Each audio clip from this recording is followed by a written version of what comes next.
Hello everyone, I'm Pastor Gamaka, Apostolic Believers of Christ International, Bishop Salmian. The program like is share, subscribe, and post notification bell for update every day the new videos. Thank you so much. God bless us all. Magandang araw po sa lahat sa ating mga viewers, listeners dito po sa ating YouTube channel sa Facebook. Naway kapayapaan at habag biyan ng Diyos ay sama sa atin lahat sa magitan ng ating Panginoon sa Kristo.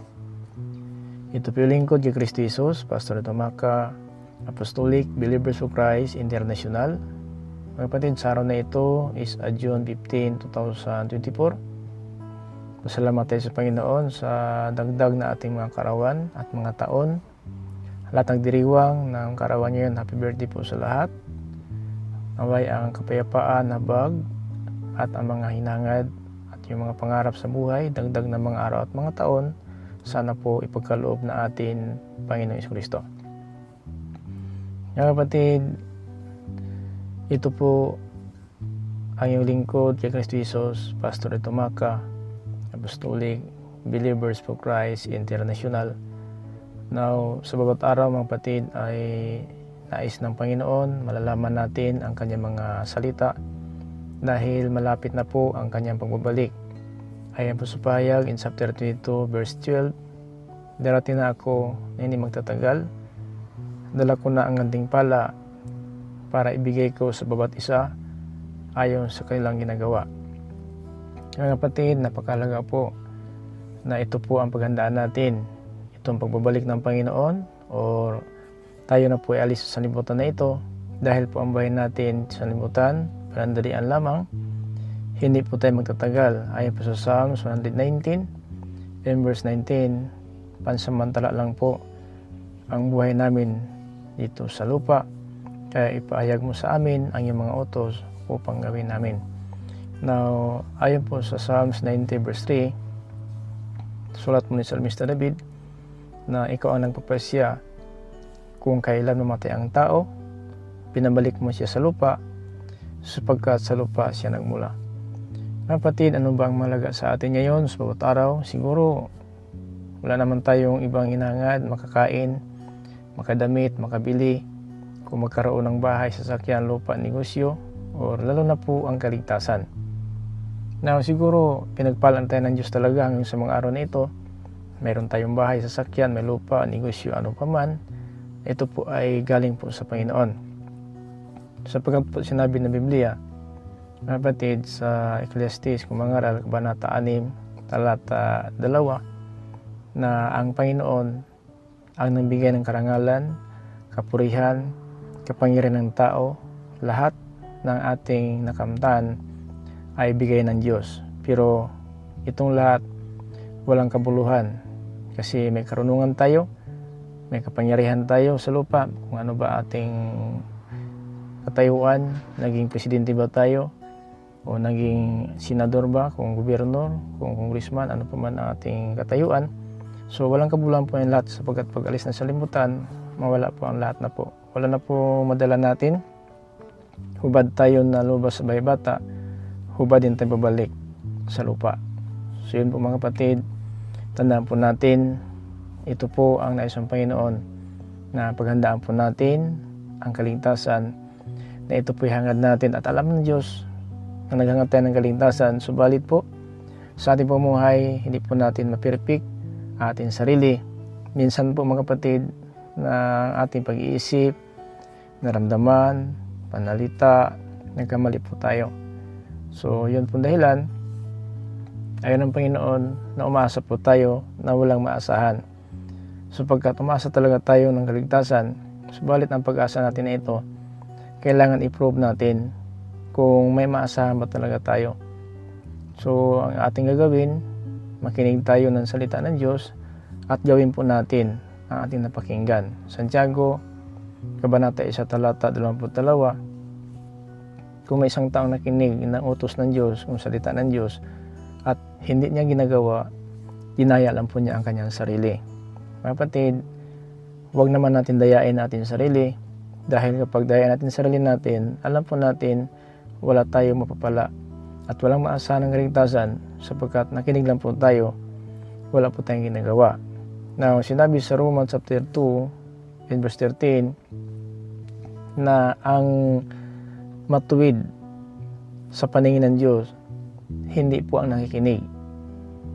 Yung gumagawa lang po ang itinuturing ng Diyos na matuwid. Kaya walang kabuluhan ang pagkikinig natin, oras-oras pa na makinig, pero hindi natin ginagawa. Walang kabuluhan mga kapatid ang ating napakinggan. So nais ng Panginoon na ang lahat ng tao ay hindi mapahamak, hindi magkaroon ng pagsisi at talikod sa masamang pamuhay. Sa 2 Peter in chapter 3 verse 9 na hindi nagpabaya ang Panginoon ng kanyang pangako ayon sa akala ng iba.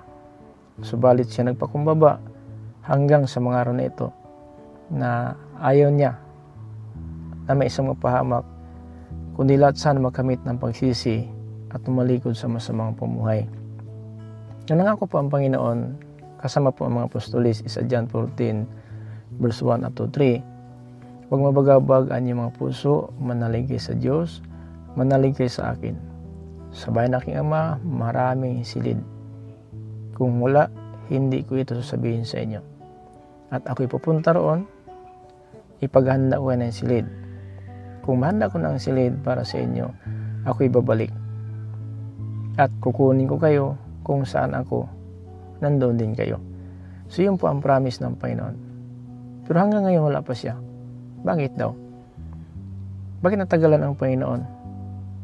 Na minsan nga may mga tao mangungutya na po sa 2 Peter in chapter 3 verse 3 up to 4 up to 5. Nasaan ang kanyang pangako? Di ba nangako siyang babalik? Nasaan na siya? Namatay na lang aming mga ninuno. Walang pagbabago ng lahat ng bagay. Ganun po sa mga tao na wala pong halaga sa kanila ang pangako ng Panginoon. Pero sa atin na mahalaga, naghintay po tayo. Pero sila po na walang halaga ang pangako ng Panginoon, nangungutya pa po. Ito sinabi sa Pedro sa 2 Peter chapter 3 verse 3 up to 5. Nakukutyain tayo. Nasaan ang pangako niya? Di ba nangako siyang babalik? Pero hanggang ngayon, ang mga bagay walang pagbabago. Di natin alam. Bakit ganito pa rin ang mga kalagayan natin? Wala pang pagbabago ng mga bagay. Dahil po, ayaw ng Panginoon may isang mapahamak. Ganun po ang katagal. Bakit natagal ang Panginoon? Kapatid, dahil po, ang ating pamuhay, nakita po ng Diyos. May panampalataya tayo, sinabi natin. Alam natin may Diyos. Alam natin makapangyarihan ang Diyos. Alam natin ang Diyos nagbigay ng lahat ng bagay. Alam din natin ang Diyos, siya ang nagbigay sa atin ng hininga at lakas. Trabaho tayo ng Lunes hanggang Sabado. Pagkalinggo, trabaho pa rin ang tao. Napastangan ang utos ng Diyos. Ang araw na linggo, para po sa Panginoon, yan po tinatawag araw ng pamahinga. Pero minsan mga kapatid, napastangan na po ng tao ang utos ng Diyos. Tanong po natin in 1 John chapter 3 verse 4, lahat ng lumabag ng kautusan ay nagkasala. Dahil ang kasalanan, paglabag ng kautusan. Ang sinabi sa verse 8 na ang lahat ng kasala ay sa dyablo. So ano magawa natin? Umasang kaligtasan tayo. Pero makasalanan ang pumuhay natin. So ano ang makakamta natin sa darating na panahon? Pagkamatay natin, diretso na tayo sa lugar na narapat po sa atin. Naghanda ang paraiso sa kaluluwa.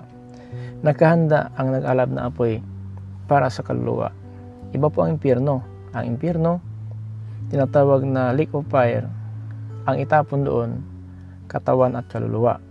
Ayon po sa Matthew 10:28, huwag katakutan sila na kayang pumatay ng katawan, ngunit hindi makapatay ng kaluluwa. Yung katakutan ninyo, yung kayang pumuksa ng katawan at kaluluwa doon sa impyerno. Na pagkamatay natin, ang ating kaluluwa mayroon ng kalalagyan. May paraiso nga ng kaluluwa. At mayroon naman nag-alab na apoy. Hindi po yan impyerno. Tinatawag po na Hades. Nag-alab pala na apoy. Iba impyerno, lake of fire. At ang matapos sa impyerno, katawan at kaluluwa.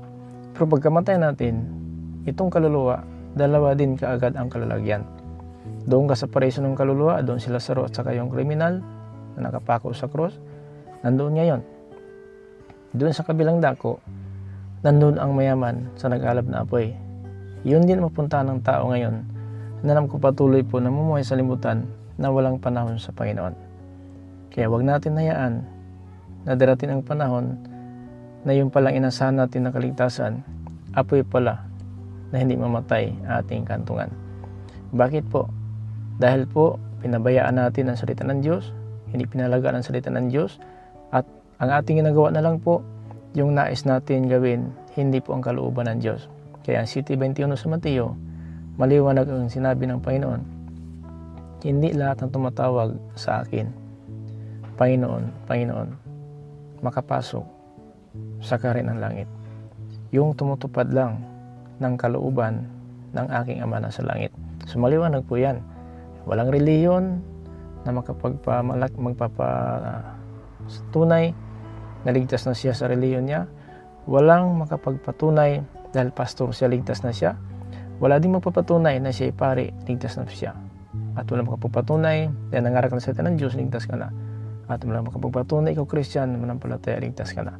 Dahil ang sumusunod lang po ng kalooban ng Diyos Ama na nasa langit, siya lang po ang magkakamit ng pagkataon na maligtas. Sana mga kapatid, ang katulong po ito mga video natin na ating ginagawa. Kasi video lang po ito. So huwag kalimutan mag-like and share, subscribe. Don't forget to post notification bell for update every day. That new videos. Thank you so much. I'm Pastor Tomaka, Apostolic Believers of Christ International. Sending to us grace, mercy, and peace. Be with us, better Jesus Christ. Amen. Bye-bye.